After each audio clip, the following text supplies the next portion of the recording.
This is the Friday, January 10th, 2020 version of the Market Plus segment. Joining us once again is Dan Hueber. Dan, obviously, today is January 10th, the day that we've been waiting for a long time to see what the USDA did. Can you just give us a general recap again of the report for folks maybe that haven't watched the full show analysis yet? Well, certainly. You know, and of course, I always refer to it as the word of gov coming down from the mountaintop. But the word of gov didn't deliver us a lot. The numbers were not quite as reduced as much as the trade was expecting, particularly when it came to carry out. The grain stocks number was probably the most bonus we got as far as maybe helping out price activity, as in world stocks. But, you know, USDA raised yield on corn and beans both just a smidge.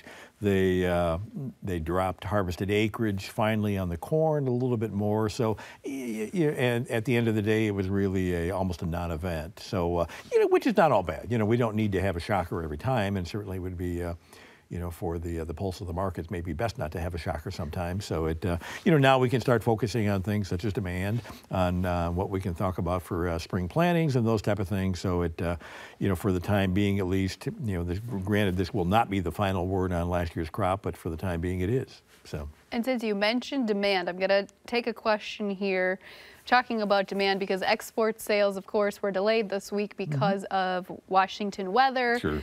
We've got a question here from Bradley in Upland, Nebraska. Can corn exports catch up to USDA projections? It's going to be very challenging, honestly, for a combination of reasons. One, I mean, we're certainly going to have to see demand pick up. I mean, export sales last week were, of course, the record low for the year. Now, granted, it was a holiday week or 2 holiday weeks in a row, which impacted that. But, boy, we're going to really need to see some non-traditional customers pick up the pace.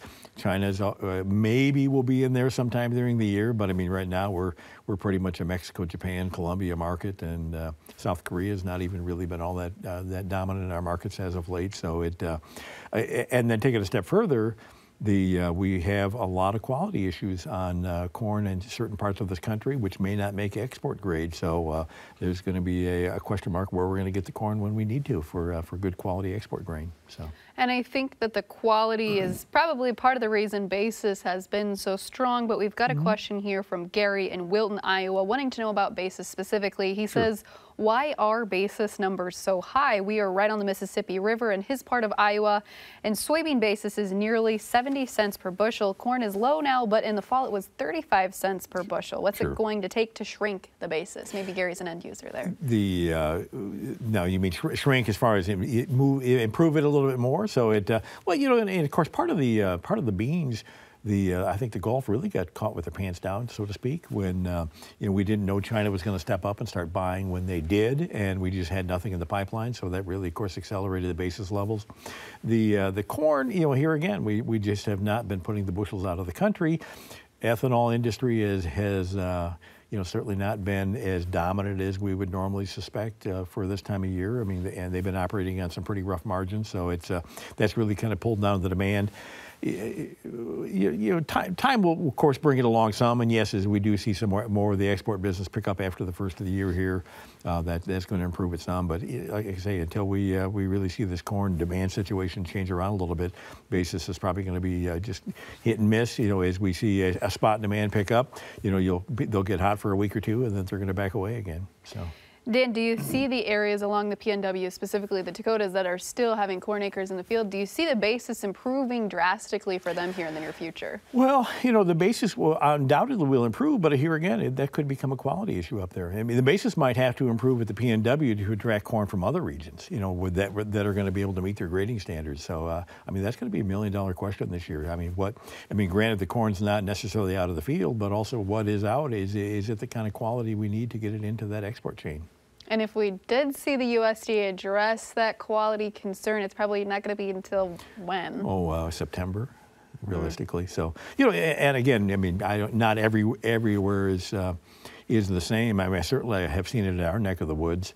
The farmers that geez, I mean, I've always loaded my truck this way, and it's always 900 bushels, and gosh, this time it's 850 bushels. So those test weight issues and the breakage issues are very real out there. So those are things you really, particularly if you have not scaled that grain, you're not going to recognize that until you finally get that bin emptied out and get it across the scale.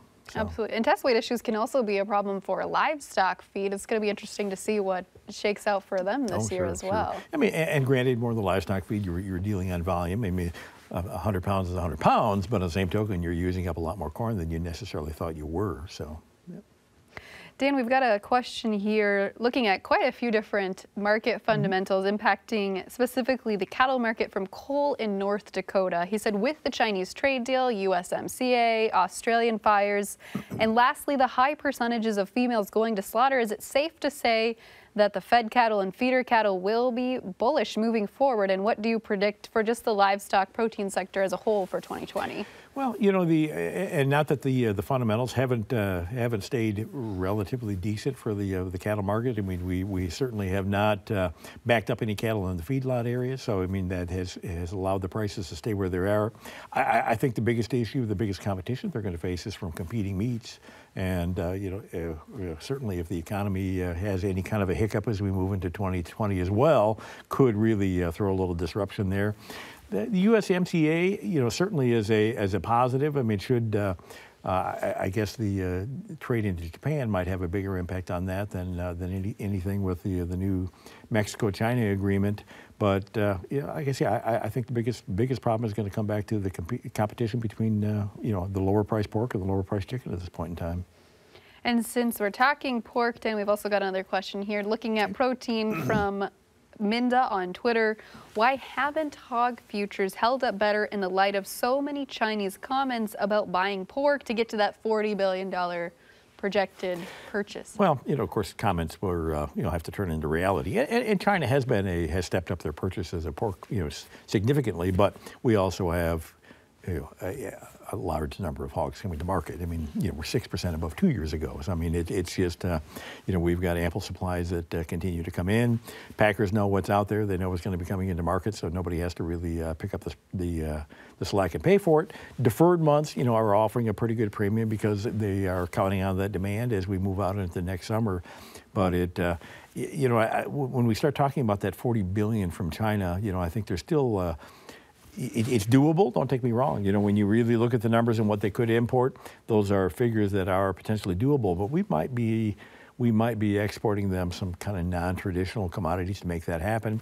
And truthfully, it won't be until after the 15th when we get the sign that really we'll know exactly what that commitment is. I mean, are we just talking about ag products or are we adding in crude oil? I mean, I think there could be, it could be more of a commodity situation as a whole. So, we don't even really know specifically yet exactly what the breakdown of that $40 billion might happen to be. Yeah, and I was reading something that said we might not ever even know what that breakdown is going to be. They might not release that as public information. Well, it would be nice if they did. It would answer a lot of questions, yes. But I suppose that's the prerogative of the government. But it would seem kind of counterproductive not to release it. But here again, that's not our call, I guess.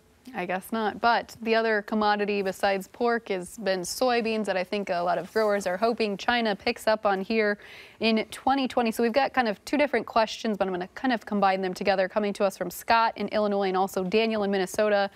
Looking at soybean prices for 2020, what are you selling for fall 2020 beans, and are we going to be higher or lower in 6 months? Well, of course, a lot of guesswork there. And I do think there is a little bit of concern when you consider recently China's been back down to Brazil doing a lot of purchasing down there. So, that's always $1 million question on will they really honor the agreements they're even moving into. I mean, realistically, China has made some very massive investments in South America. Now, price competitive wise, if the price is right, certainly they're going to probably shift more business up here, even regardless of whatever kind of agreement they come to. Something else that you are starting to see, not that it's completely turned yet, but it does look like the economy in Brazil is starting to shape up a little bit, which, if that is correct, you could start seeing the real start increasing in value against the dollar, which will make us more competitive again. That said, it's difficult to think, if unless we're really thinking we're going to lose 2, 3, 4 million acres of soybeans this coming year, I mean, which is not necessarily unfeasible, unless we really think that can happen. And knowing that Brazil is already looks like they're on their way to a pretty respectable crop, maybe the second highest, or maybe even the highest on record. It's hard to think we're going to see a tremendous amount of upside from where we stand already on the beans. So here again too, it's if you can see your way towards the $9 bean, maybe it's not a bad time just to have it locked in. Okay, Dan Hueber, thank you so much. Most certainly, thank you. Join us again next week when we'll look at a job retraining program that focuses on economic and personal development, and Naomi Bloom returns to the market-to-market table. Until then, thanks for watching, listening, or reading. I'm Delaney Howell. Have a great week.